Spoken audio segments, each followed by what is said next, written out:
I just thought about something. The webinar may not let them in until 12 o'clock. So, Okay, that's no problem. but it is recording, so we're all good on that end and stuff. So, should be everybody filters in at 12 o'clock, though. Okay, thank you. You're welcome.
Hello, everyone. We've still got a few folks coming in, so we're going to give just another moment for that, and then we will get started. But welcome and stay tuned. We'll be ready in just a moment.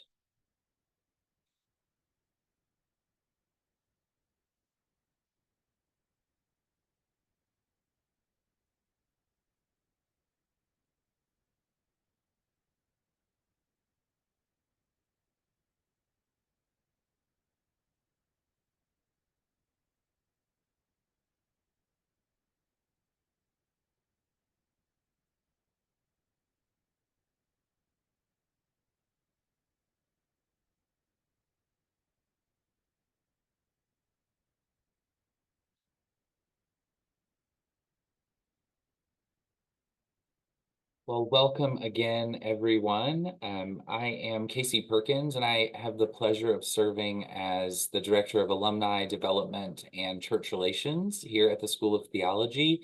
And we are so excited to welcome you all today for this next installment in our Faculty Lunch and Learn series, which we started last year and has been a wonderful opportunity for folks, alumni and friends of the School of Theology and of Sewanee, to keep up with our School of Theology faculty members and hear about what they're reading, writing, teaching, studying.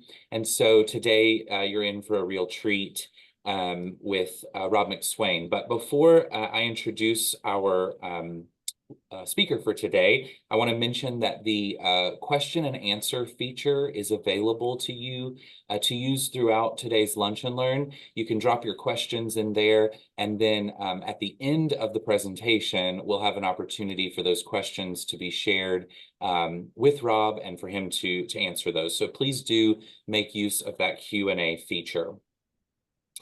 And so now it is my pleasure to introduce the Reverend Dr. Rob MacSwain.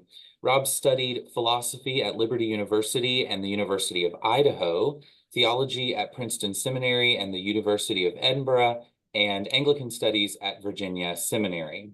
Rob was ordained in Canterbury Cathedral and then spent 3 years in parish ministry in Kinston, North Carolina. In 2004, he was awarded an Episcopal Church Foundation Fellowship and began doctoral studies in philosophical theology at the University of Durham, until his supervisor moved to the University of St. Andrews, where he completed his doctorate in 2010. Rob joined the Sewanee faculty in 2009, and his teaching and research combine philosophy, theology, ethics, literature, and spirituality, with a particular focus on how these 5 disciplines interact within the Anglican tradition. He is a priest of the Oratory of the Good Shepherd, a dispersed religious community of the Anglican Communion founded at Cambridge University in 1913. Rob has served as a visiting scholar at Harvard Divinity School and a resident at Harvard's Center for the Study of World Religions, a visiting scholar at Vanderbilt Divinity School, and a visiting fellow at Magdalen College, the University of Cambridge. His work has been supported by 2 grants from the Templeton the Templeton Religion Trust. Rob is the author of Solved by Sacrifice, Austin Farrer, Fideism, and the Evidence of Faith, and has edited 7 other volumes. He has also just become one of the 2 co-editors of the journal Anglican Theological Review. And the topic of today's Lunch and Learn is his forthcoming book, The Saint is Our Evidence, the Hagiological Argument for the Existence of God. Please join me in welcoming the Reverend Dr. Rob MacSwain. Thank you, Casey, for this invitation and for that introduction. And I'm very pleased to be present virtually with all those who are on this webinar. I'll begin in a moment with the collect for All Saints' Day, which is coming up on November 1st, but which is very relevant to my topic this afternoon. And then we'll look at a short video. As Casey said, my research on this topic has been supported by a grant from the Templeton Religion Trust. And one of the aspects of that grant was to produce a short 4.5-minute video on the ideas of the project. And so after we watch that, I will then try to explain it in more detail. So the Lord be with you. And also Let us pray. Almighty God, you have knit together your elect in one communion and fellowship in the mystical body of your Son, Christ our Lord. Give us grace to follow your blessed saints in all virtuous and godly living, that we may come to those ineffable joys that you have prepared for those who truly love you, through Jesus Christ our Lord, who with you and the Holy Spirit lives and reigns, one God, in glory everlasting. Amen. Amen. And now we'll see the video.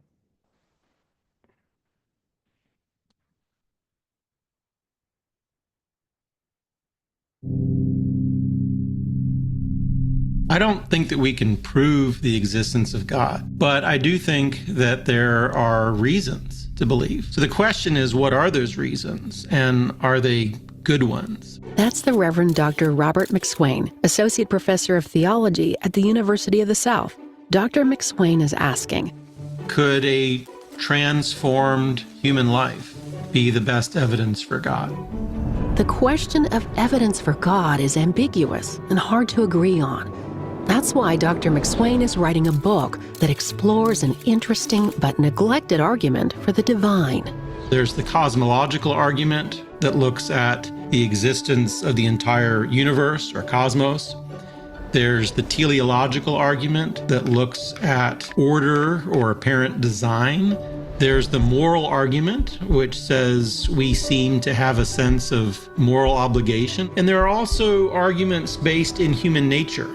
People look at our capacity for reason and even consciousness. What's unusual about what I call the Hagiological argument, or the argument from human holiness, is that it doesn't look at things that are very big or pervasive or abstract, but something very concrete. For example, a person that we might actually know or come in contact with. I first really grasped this through the work of Austin Farrer, who says explicitly that the saint is our evidence. The traditional definition of a saint is someone who has already died, and that's not really what I mean. I mean people who are living at a higher level of holiness and love and altruism. So living saints. To me, it's both an exciting discovery on one hand and a mystery on the other. Like, why haven't more people followed up on this? Hugh Lister, who is the man that Austin Farrer thought was a saint as a priest in poor urban neighborhoods. Somebody says that to be with him was to be challenged at the deepest level of thought and action, and all the more sharply because this effect was entirely unconscious. He was just himself, but being himself, he called you in question. But even within this new way of looking at humans as evidence of God, there are nuances. I think there are three versions: what I call the propositional, the perceptual, and the performative. The propositional argument is that there are human lives that are so altruistic, so much lived for others, that the best explanation for these lives is that they somehow speak of God. But other people say, when I'm in this person's presence, I feel God. It's just a direct religious experience. John Meacham says that people who were in John Lewis's life had an ambient sense of divine presence. The performative is even more interesting in the sense that it says, no, it's that over the whole course of this person's life, they've somehow lived out the evidence for God. It would be easier for us if we could just say, you know, here's the argument for God's existence, accept it or not. But what Rowan Williams suggests is that God doesn't give us arguments. God gives us lives. That's how God makes himself real, is through other human lives. And of course, that then presents us the challenge to ourselves become the kind of life that speaks of God to others. So what is it exactly about these unique lives that gets our attention? While they may make us feel uncomfortable, we still feel that somehow in them we're seeing how humans should be. In his forthcoming book, The Saint is Our Evidence, Dr. MacSwain digs into this fascinating premise, including questions he has yet to fully resolve, like how many of these saints are among us? I think it's a really interesting question. It's got to be a significant enough number that most of us have at least had an indirect encounter, but it also has to be small enough for them to be still very rare and precious.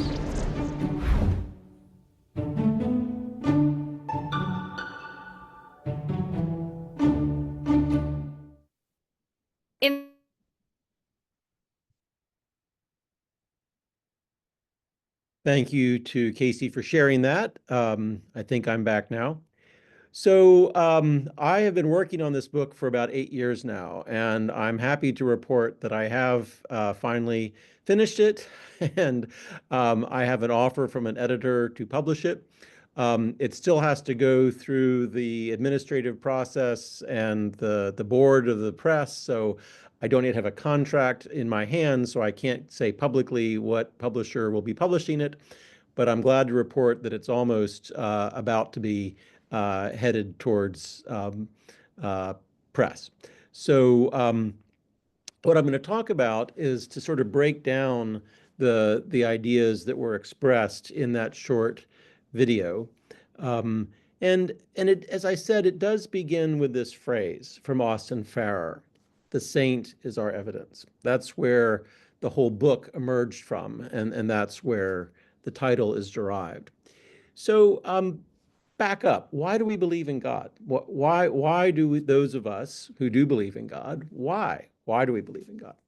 Now, I am technically a theologian. And theologians, you might say, have a professional privilege. We're allowed to believe in God without proving God's existence. Philosophers might try to prove God's existence, and scientists might be interested in whether there's evidence for God. But both as a priest, as a theologian, as a religious believer, I think there are many reasons to believe in God, but I don't think that we have to prove God's existence, as I said at the start of the video. But I'm interested in the question, why do we believe? And what reasons might we give to people, if only to explain our belief to others? So Austin Farrer was the topic of my doctoral dissertation a number of years ago. And he was a philosopher and a theologian and a New Testament scholar and a priest of the Church of England. He was a chaplain at Oxford for many years. And he was very interested in the question of what philosophical evidence or scientific evidence might there be for God. And he wrote whole books on this topic. And the technical term for this enterprise is natural theology. Natural theology is the attempt to find arguments to prove God's existence, or at least support God's existence. But what really intrigued me is that in some of Austin Farrer's sermons, he offered a very different set of reasons for his undergraduates, those who were listening to him preach at the Oxford chapel where he served. And let me quote a passage from one of these sermons, which finds where I found the source of this phrase. So he said, "I knew a man whose name, though uncanonized, I shall always silently mention when I recall at the altar of God those saints whose fellowship gives reality to our prayers. A man who sacrificed in the prime of his age a life which he had never lived for himself. A man whose eyes sparkled with all the passions, pity, indignation, sorrow, love, delight, but not himself, unless it is more proper to say yes, for himself, since he had made God's love and God's concerns his own, and had no others you would greatly notice. Such a life, then, is evidence. And what other evidence could you hope to find? The only being we can know from within is our own. We are forced, however inadequate it may be, to take it as a sample of the rest and judge the world from humanity. And humanity knows God only by yielding to God.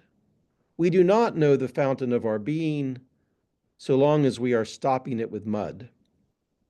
So the saint is our evidence, and other people, of course, for the glimpses of sanctity that are in them." So that sermon is titled Narrow and Broad, and in it Farrer is looking at what he thinks of as the spiritual evidences that he's aware of, both narrow evidences and broad evidences. But it culminates in this idea that the saint is our evidence. And what's interesting here is that Farrer was an Anglo-Catholic and had great devotion to the canonized saints of the church, which I'll talk about more in a moment. But his saint here, the man that he describes, was someone he knew personally. So this is not one of the canonized saints of the church. And one of the things we're going to have to look at is the way in which this term saint has been variously defined. But we know who he's talking about here. He doesn't mention him by name here, but in other passages he does. And we know that he's talking about Hugh Lister. He was an engineer, an Anglican priest, a labor union organizer, and a British Army officer who died on September the 9th, 1944 in Belgium on a battlefield. Now, like everyone else at the time, Farrer believed that Lister was shot by a German sniper while performing a necessary reconnaissance mission after a battle. But it's now less clear if his actions were as necessary as Farrer and others thought. That may have been foolhardy. So there's now debate as to the circumstances of Lister's death. But it's clear that Farrer found Lister's life even more impressive than his death. And it was really his life that he's lifting up here as evidence for God. And so the question is, why? I mean, surely this was an impressive person, and surely there are other very impressive persons, and I'm going to mention some in a moment. But why should these remarkable lives, no matter how holy, no matter how altruistic, no matter how morally impressive, why should these be considered evidence for God? So that's the question of the book. So I now want to break down some of these terms. So what do we mean by saint to begin with? If the saint is our evidence, what do we mean by saint? Well, there's a formal definition of saint. And as I say in the video, that is those who have passed away, who have died, who have been formally recognized by a church as belonging to the canon or the list. So to be canonized literally means to be listed. And in the Roman Catholic Church, those who have passed away and whose lives have been subject to great scrutiny and who have been added to the list, then can receive the term saint. Only then can receive the term saint. And what the church is saying is that it recognizes that these people are worthy of some form of veneration, and they are regarded as being in heaven, and therefore they can have intercessions directed. They can be petitioned to pray on our behalf. So that is the basic formal definition of a saint. And it's similar in other religious traditions as well. Then there's what you might call the colloquial understanding of a saint. That is the term that we use, the way we use the term in ordinary life. And saints in this respect, stereotypically, are long-suffering women married to an overbearing husband. And we often say of such a person, she's a saint for putting up with it. So we have a formal definition and we have a colloquial definition. But what I'm interested primarily is in the middle. And I might call these technical definitions. That is to say, people have said, I'm going to use the term saint this way, and here's what I mean by it. And I got so interested in this question that ultimately I wrote 2 chapters in the book. The whole second part of the book is 2 chapters, which looks at about 20 different definitions of sainthood drawn from 6 different academic disciplines. And I'm just going to talk about those very quickly. The first is in the field of philosophy of religion. And I've got a few books here, which I'll show you just for an example. So Patrick Sherry, in his book, Spirit, Saints, and Immortality, says that he's going to refer to the term saint not as those who have been canonized necessarily, but as people who still show remarkable moral goodness. And yet they don't view that moral goodness as somehow originating in themselves. They attribute that goodness to God. So he expands the definition of sainthood away from the canonized saints, but he focuses also on the way in which the technical term is sanctification, that the saints have been made holy by God. So that's what I would call a definition from philosophy of religion. In the field of ethics, it's been quite interesting over the last 50 or so years. Ethicists have adopted the term saint in a purely secular way. And they've said, we know that this term normally refers to a religious person, but we're going to use the term saint to refer to those who go above and beyond the call of duty. And the technical term there is supererogation. We go more than what we are required to do. And just one example of a book that uses saints in that way is this by Linda Zagzebski, Exemplarist Moral Theory. She decides that we need to look to individual exemplars of goodness as a way to understand moral theory. Theologians obviously are drawing from a more conventional theological religious understanding. But again, even Catholic theologians, Roman Catholic theologians, have still found that the official formal definition of a saint is too restrictive because they don't want to be limited just to those who have died and who are canonized. And so there's some very interesting theological reflections on what sanctification means. And just one example I'll lift up is the feminist theologian Elizabeth Johnson, who in her book, Friends of God and Prophets, a feminist theological reading of the communion of saints, offers, obviously, a feminist perspective. So she's very interested in widening this perspective away from the conventional, very male and clerical understanding within Catholicism. But interestingly, she also wants to widen the concept of the communion of saints away from just humans to include all of created reality. And she does that interestingly by exploiting an ambiguity in the Latin phrase, the communion of saints, from the Creed, which can also be translated the communion of holy things. And in context, that normally is taken to refer to the Eucharist. But her point is that the Eucharist requires the elements of the Eucharist. So to have communion, we also need bread and wine. And so she expands the circle of the holy away from just human beings and even the sacraments themselves to the whole world from which the sacraments are drawn. And that's very important because what I don't want this project to do is to just be exclusively anthropocentric, which is obviously a risk. We finally then get to church history, which is what most people think of as the main source of our understanding of saints. And an important book is The Cult of the Saints by Peter Brown. And what his work has done is just highlighted how saints have functioned both within their lives and after death as patrons, you might say, of their respective societies. So there's a lot of interest in looking at saints' lives and how they have performed important functions within their cultures. Until about 50 years ago, the term saint was almost exclusively Christian in origin. It does come from the Latin word for holy. And so it was regarded as the term that Christians used. And it would have been odd and almost even inappropriate to talk about a Jewish saint or a Buddhist saint or a Hindu saint.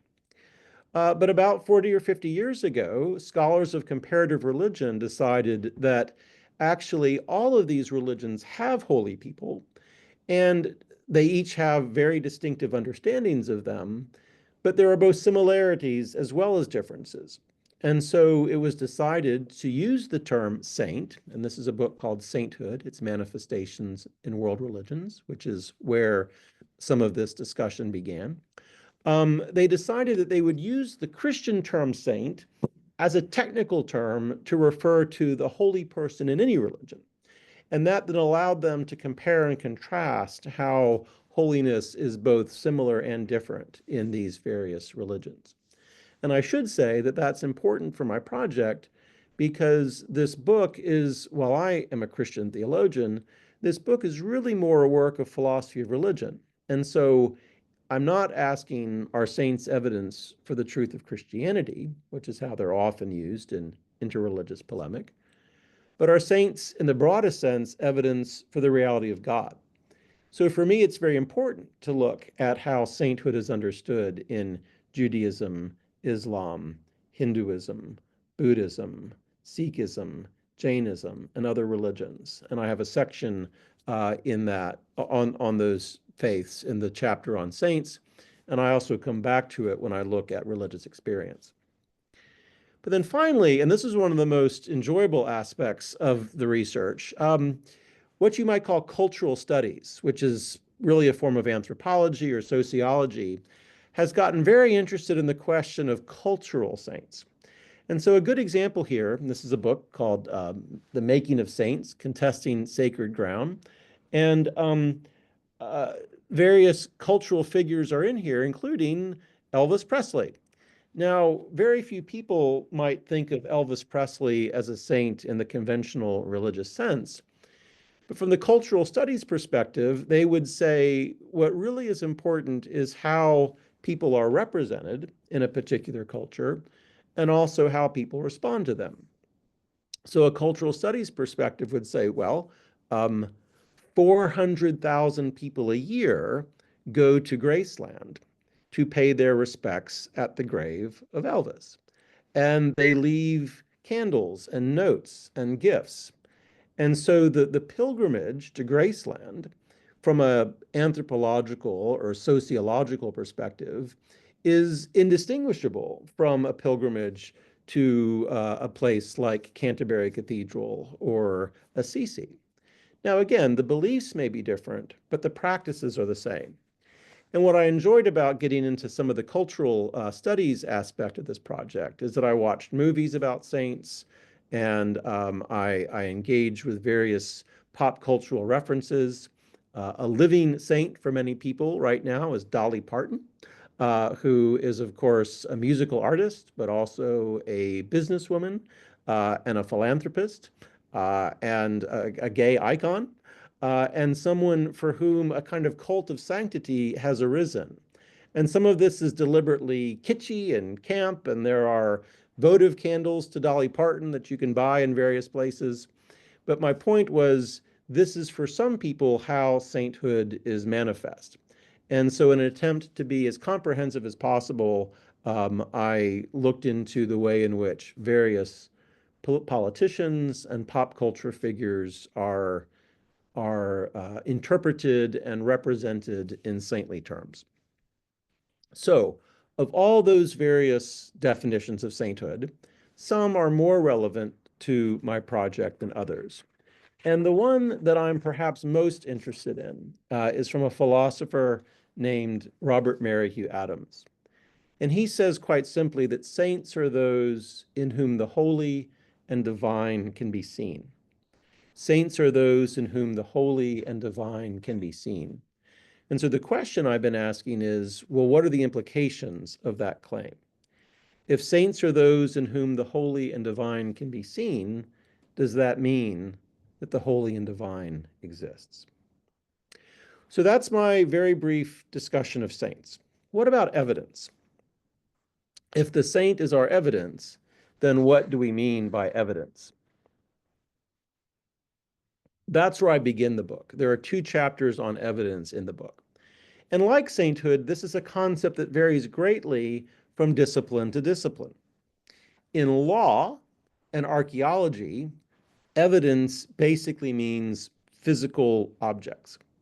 So in archaeology, a buried building or pottery found, underground is evidence for a particular culture.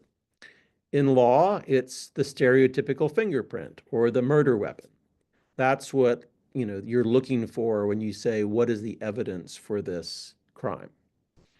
In history, evidence tends to mean documents, letters, books, receipts from a monastery in the 12th century that tells us what the monastery ate and how they acquired their goods from the local farm. So those are historical evidence. In science, evidence tends to mean reliable and repeatable experiments. So each of these fields has a different understanding of what evidence is. And in philosophy, evidence basically consists of arguments. And I'm going to talk about arguments next, because that's a term that we often use differently in ordinary language, in ordinary life, than in philosophy. So in English, we normally use argument to describe a dispute. When two people have an argument, they're disagreeing about something, and it can be quite heated. And so we don't necessarily think of arguments in a positive way. We think of arguments as something that we don't enjoy going through. But that's not what philosophers mean by argument. Philosophers use the term argument in a formal way to express the attempt to offer reasons to support a particular claim. Arguments in this sense are impersonal and are supposed to be based on the rules of logic. So philosophers will thus talk about valid arguments and invalid arguments, or good arguments and bad arguments. They consist of premises, and a premise is basically a sentence, and they sometimes use the term proposition, and I'll come back to that term because I'm going to talk about the propositional version of the argument. But I'm adjusting my seat here. The sun is shifting, so the light is starting to shift, so I'm moving myself around. Hopefully I won't blind anybody with the light shining off my forehead. So philosophers use the term argument to refer to a set of premises that lead to a conclusion. And a well-known philosopher named Richard Swinburne says, the point of arguments is to get people, insofar as they are rational, to accept conclusions. The point of arguments is to get people, insofar as they are rational, to accept conclusions. So in other words, the idea of a philosophical argument is that it ought to help people who are committed to being rational, which not everybody is, but those who want to be rational ought to find that if an argument is a good one, that it leads them to accept the conclusion of the argument. Now, a very famous standard example is all men are mortal, Socrates is a man, therefore Socrates is mortal. And again, that's a standard textbook example of a very simple argument that has two premises that lead to a conclusion. And the idea is that if you accept both premises, then the conclusion ought to follow. So then, arguments for God's existence have the same goal. Philosophers who present what they think of as good arguments for God's existence are trying to get rational people to accept the conclusion that God exists. Now, in the video, I talked about some of the main arguments for God. And as I mentioned, there are basically 5 of them. They are the cosmological, which starts at the existence of the whole universe and asks, where does the universe come from? And leads to the conclusion that God is the best explanation. There's the teleological argument, which looks at order or design. The universe seems to be, it's not a chaos, it seems to be ordered for life. So why is that? The moral argument says, where do moral obligations and duties come from? Is there objective good and evil, or are we just making it all up? And the moral argument suggests that the best explanation of objective morality is God. The arguments from human nature are interesting because they're more recent, and they're basically looking at the way in which humans seem to be different from other parts of creation, and asks why that is. And then finally, the argument from religious experience, which basically says many people believe that they have somehow encountered God in some way, and that is itself reason to believe. That is evidence. Now, in philosophy, all of these arguments have been greatly contested for the past 300 or 400 years. But what's happened recently, having gone through the literature on sainthood, let me just say very briefly that what's happened in the last 40 or 50 years is some philosophers have presented very strong versions of these arguments, which have impressed the philosophical community. They haven't necessarily convinced philosophers that God exists. They haven't necessarily even convinced philosophers that it's rational to believe in God. But they have convinced philosophers that the arguments are stronger than previously thought and worth taking seriously. So just real quickly, mentioned Richard Swinburne earlier. In his book, The Existence of God is a standard example of one of these more recent texts. Alvin Plantinga, who has written an important book, well, many important books, but this was his first book, which analyzed the arguments both for and against God and decided that they kind of came up neutral, that they canceled each other out. But he later then presented an argument for God that he thought was valid. And then just kind of a standard textbook is this by Stephen Davis, God, Reason, and Theistic Proofs. But here's my point. Normally, the literature on sainthood, all those definitions of saints that I showed you, and the literature on arguments for God's existence have kept very much apart from each other. These literatures, what we might call the epistemological literature about belief in God, and what we might call the hagiological literature about saints, have very rarely intersected.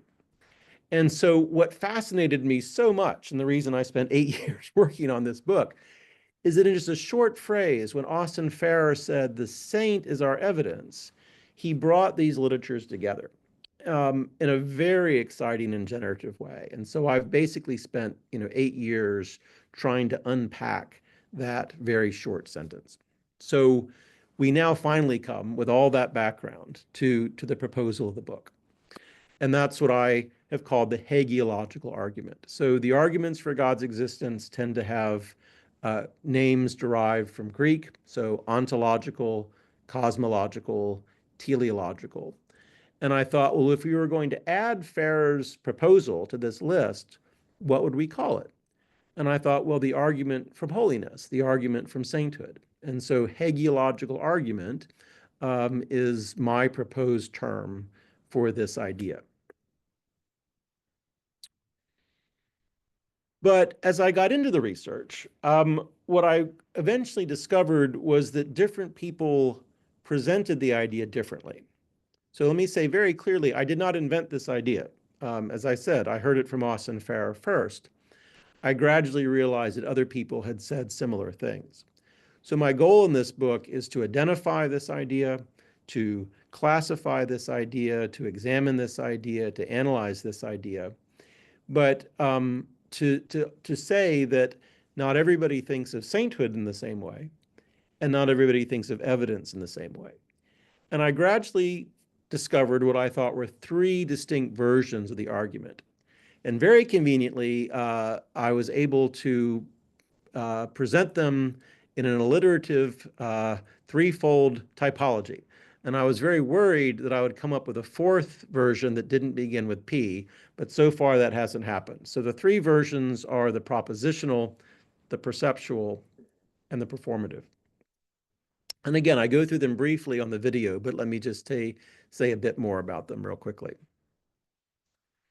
The propositional version I find in the work of Sarah Coakley, and she says that there are some lives which are so remarkably self-sacrificially altruistic that they just don't make sense if God doesn't exist. If there's not a transcendent source that is itself altruistic and self-sacrificial, then we have to say these lives just don't make sense. And that's propositional because she explicitly says that this is what is called the argument to the best explanation, which is a technical term in philosophy of science. So it's a public argument. But other people say, I just have this religious experience when I'm in the presence of this person. And so that is what I call the perceptual. And it's not a propositional argument. It's not an inference. It's just a direct perception.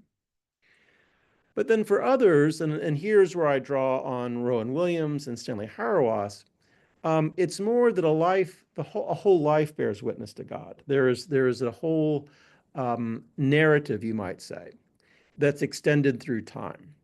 And I call that the performative, because what that requires is what you might call a consistency. It's not just a single moment of a religious experience. And it's not necessarily unusual altruism. but somehow a life that bears witness to God.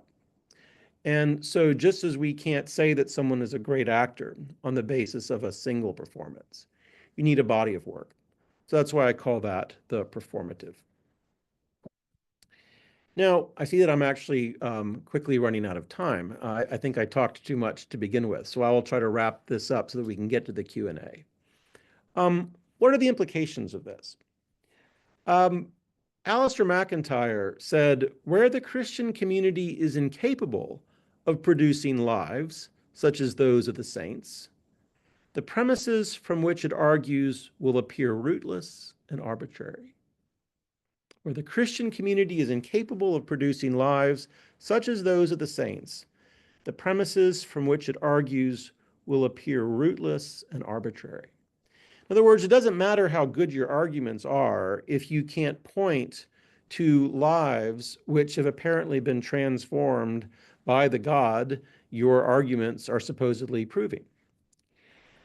And I think this is a very important claim because it's saying we can't take ourselves out of the equation.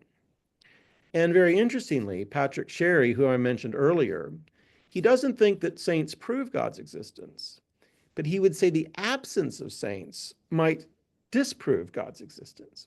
In other words, as McIntyre says, if we can't say, here are some holy lives that bear witness to the reality of our faith, then that is actually evidence that our faith isn't true. And even more strongly, failures of religious life may argue against the existence of God.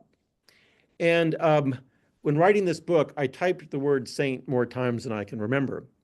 And one time I accidentally mistyped it as not saint, but stain. And I realized that stain was in fact an anagram. It's the exact same letters of saint, but just in a different order. And I thought, well, that's interesting.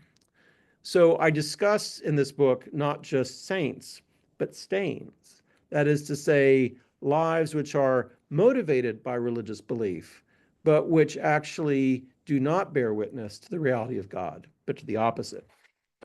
And I'll just say that I once gave a talk about this idea to a group of philosophers, and I said, well, if saints bear witness to the reality of God, then does that mean that stains bear witness against the reality of God?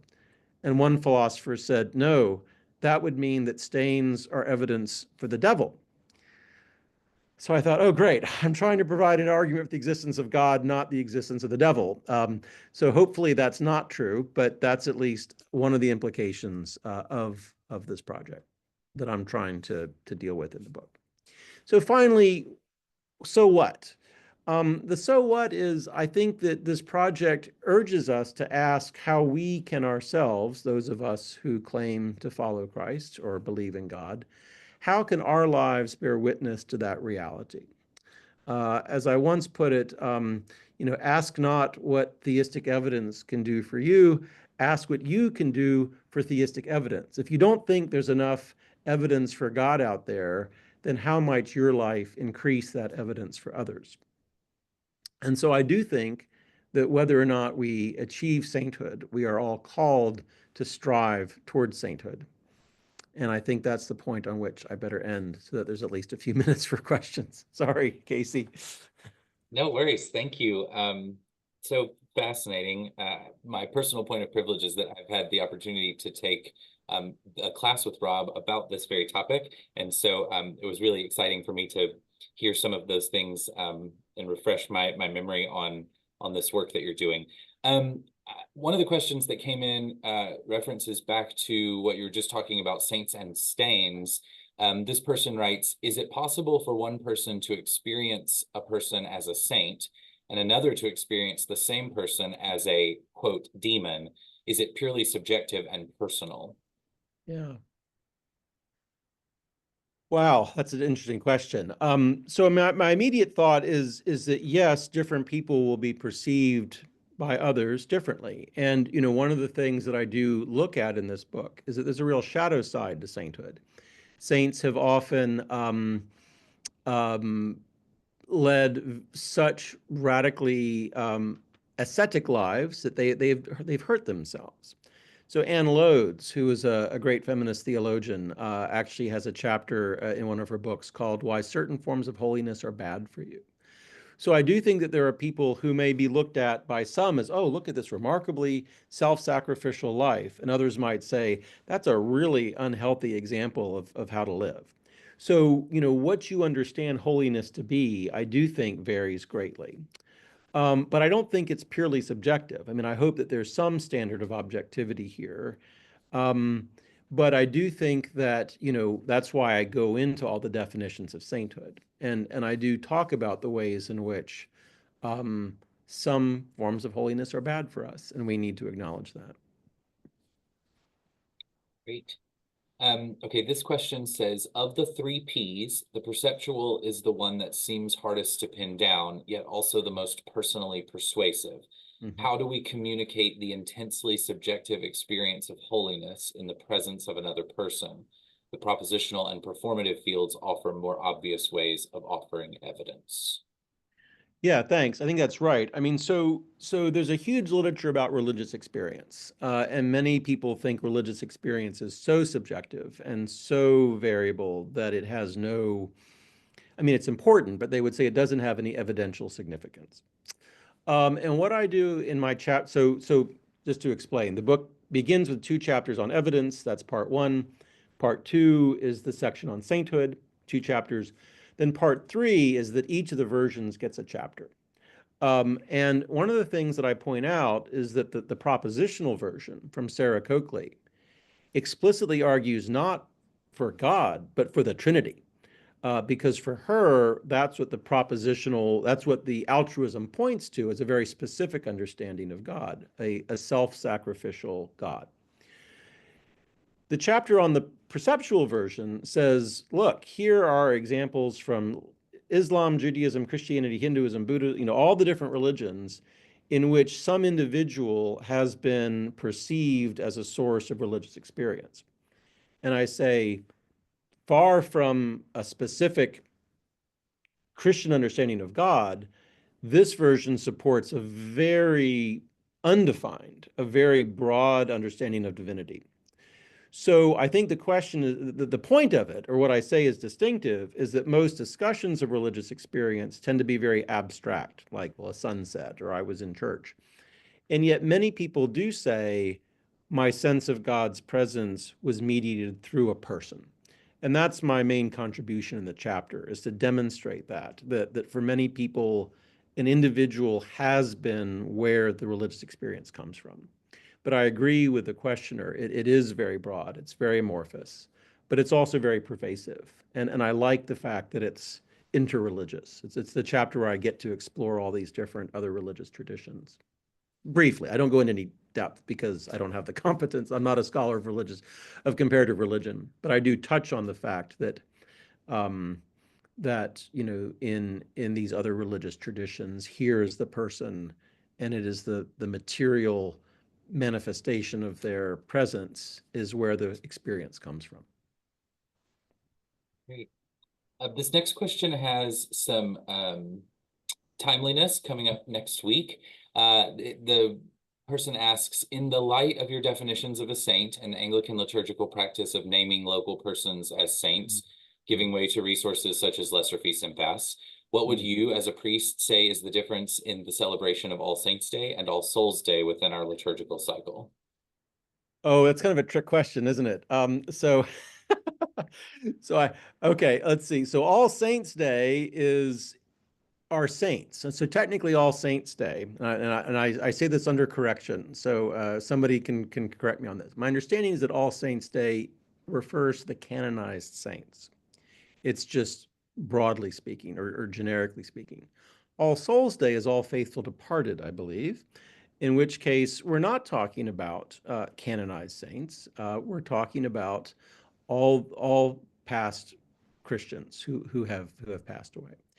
So technically speaking, as I understand it, subject to correction, and I'm a mere theologian, and I know that there are proper liturgists out there, All Souls Day is not about saints.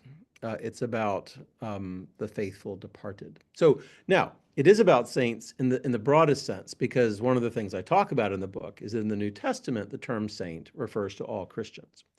So saint, again, just means holy. And so in the New Testament understanding, all Christians are holy in virtue of our baptism and being joined to Christ. It's after the New Testament, for various reasons, the term acquires gradually a more specific meaning.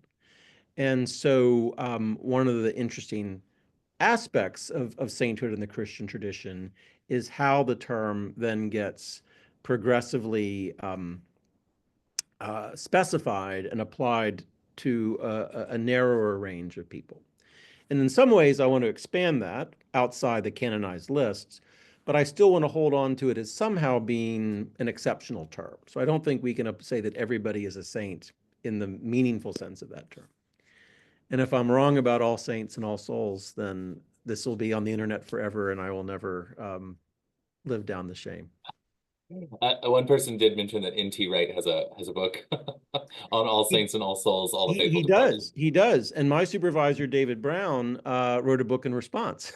Okay, there you go. So yes, so N.T. Wright's book, For All the Saints, basically offers a very, as you'd expect, with all due respect to Bishop Wright, who was my bishop for 4 years when I was in Durham, England, a very low church, evangelical Anglican understanding of sainthood. Whereas David Brown, my supervisor, who's an Anglo-Catholic, has a more traditional view. So strictly speaking, what David did was he published a year or two after Wright's book, a book called Through the Eyes of the Saints, which is a series of vignettes. But it begins with an introduction in which he offers his criticism of Bishop Wright. So both of those books are worth looking at. For All the Saints by N.T. Wright and Through the Eyes of the Saints by David Brown. I think we have time for one more. This person writes, would the absence of saints in a community reflect badly on the people or on God's ability to transform humans? Great question. So the hagiological argument looks at saints as evidence for God. And what that means is it's going to be really interesting for a certain sort of Anglo-Catholic or maybe a Roman Catholic or an Orthodox, capital O Orthodox Christian. If you're more Protestant in your understanding, then if you emphasize more our fallenness, and if you don't think we need proof or evidence of God, then this is not going to be a very compelling idea. So there are, I mean, part of the reaction, the Protestant reaction against the cult of the saints, and it was a very valid reaction, was that it had lost focus and saints had become more important than Jesus. And so there's a very valid Protestant concern that saints are a distraction and maybe even an idolatrous distraction. And so the more focused you are on that, the less interested you're going to be in remarkably sanctified lives. And you're going to say more, well, we're all sinners, and what needs to happen is we need Jesus to save us. And, amen to that. So I do think that this will be different theological perspectives will receive this proposal very differently. And a very, as an optimistic anthropology would say, we're capable of sanctification. A pessimistic anthropology would say we're really sinners in need of grace. And of course, both are true. But I'm pushing for a bit more optimistic at this point. Very good. Sort of along those lines, I had missed one sort of comment that the person said stain reminded them of the phrase from the hymn, sin had left a crimson stain, he washed it white as snow.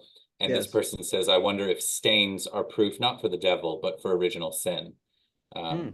Yes, I think so. I mean, that's how I would put it. I don't accept the idea that they're evidence of the devil. I mentioned that because it came up and I have to discuss it in the book. But no, I think stains are evidence that we are deeply sinful people and that God has a lot more to do with us than will probably happen in this life. So that's again what the communion of saints is, that there is an ongoing existence after death in which we continue to go from strength to strength. And so for me, whatever begins in this life is never completed. It's something that must continue in God's eternity.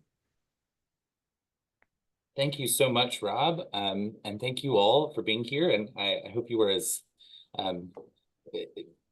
brought to thought and excitement about some new thing as I was today.